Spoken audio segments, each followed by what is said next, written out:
Good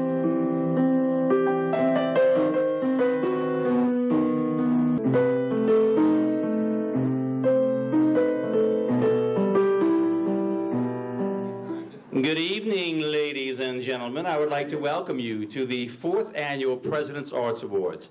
My name is Steve Cefalou, and I am the Vice Chairman of the St. Tammany Parish Commission on Cultural Affairs. Performing Artist of the Year, Ray Perra.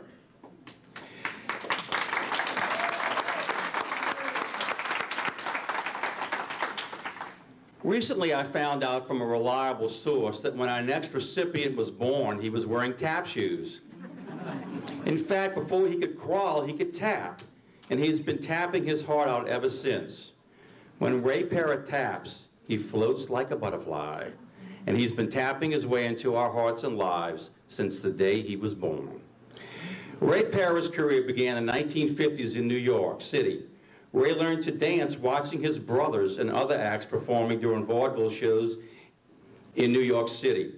The highlight of his dancing career was when he joined an act called the Debonaires. This act played at all the top theaters and nightclubs in the country, including the Ed Sullivan Show and the Radio City Music Hall.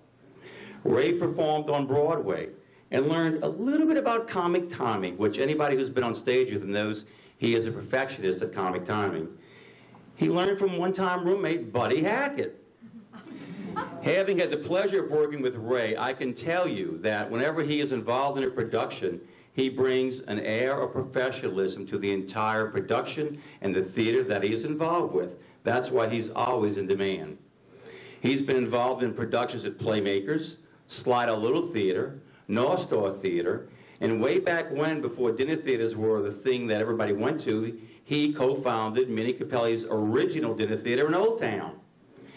In fact, "Have tap shoes will travel" is his slogan, I believe. Ray has been locally directing over 20 shows for a number of years. He's performed in the same number. I remember seeing him in a murder mystery when I think he was the villain or was going to get killed, and he tap danced his way to death.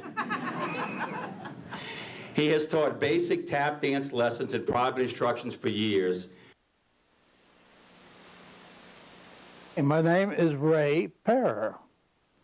Ham actor, tap dancer, director, whatever is needed backstage, on stage. I did it professionally in my time, and got out of it, and it never left me particularly, because I've always been active in it, more in the local community theaters. I was instrumental in trying to revive Skyfire Theater in Covington. I was in their last production. After they saw me, they said, "That's it, close it down." No, it was, this happened to be the last production. Rita Stockstill, another one of my very many associates that I enjoyed so very much.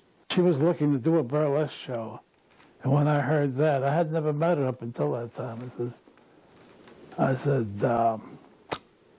"Rita, don't look any further, you got your man."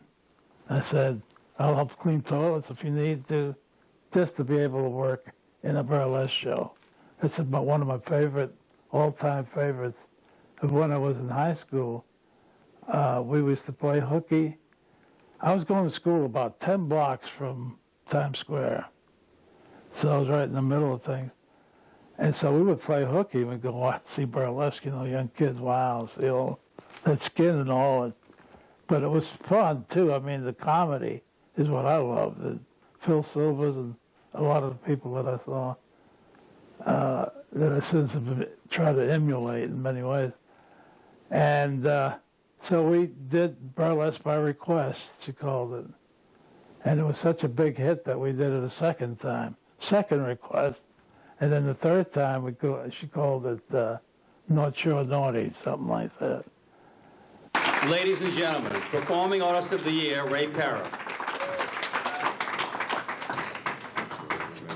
Right here, bud. Should I do a dance now? or Whatever later? you want, it's your time. Ham it up for a change. Okay. Whoa! This is quite an honor for getting to doing something that I love to do all my life.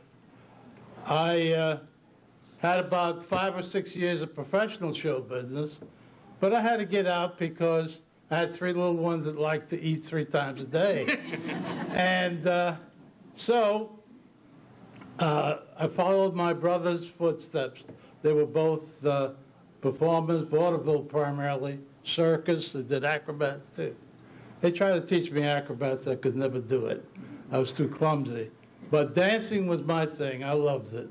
And I just got into my blood, so much so that when I got out of the business, I went to work for an insurance company and made my career. I was promoted to a district manager, but the theater bug never left me. I mean, I was always involved in community theaters, productions, in the backstage, on stage, whatever, cleaning the toilets, whatever it took to put on a show, I was there. And so it's been really a great, great ride for me to be able to still perform. My legs still are holding up, barely at this time, but they're there. And I just feel so honored, and I especially want to thank Steve Cephalou, who one of my favorite actors, that to have worked with him was really a pleasure. And it's great that one of the big things about being involved in a theater is some of the wonderful people I've ever known.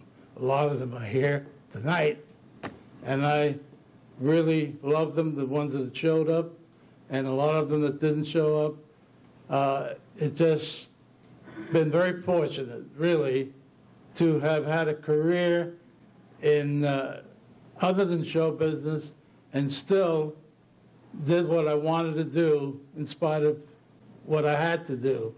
And I just want to thank you all. Thank you.